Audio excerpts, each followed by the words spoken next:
બધી મોજ જ હોય એમ.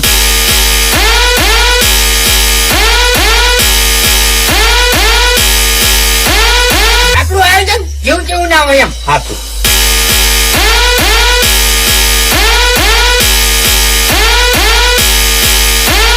જોરદાર આયોજન કર્યું હો.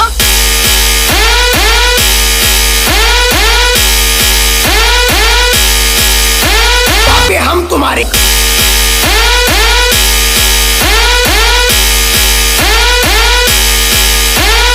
वाह मारो भाई वाह.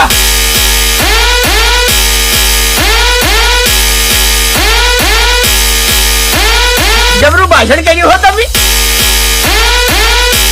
DJ रविंद्र सोलंकी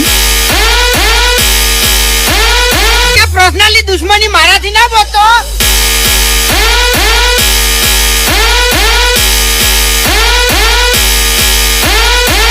જો હજી ની ઈ કણાને લુગડા ફાડી નાખ્યું.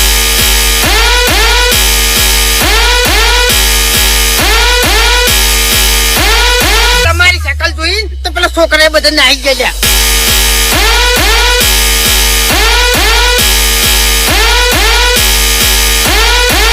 ઓરિજિનલ શકલ આવી ની હોમે એટલે નાઈ ગયા છોકરા.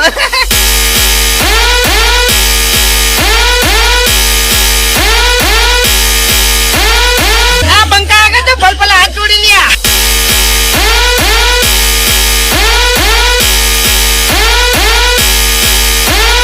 વાહ મારો ભાઈ વાહ.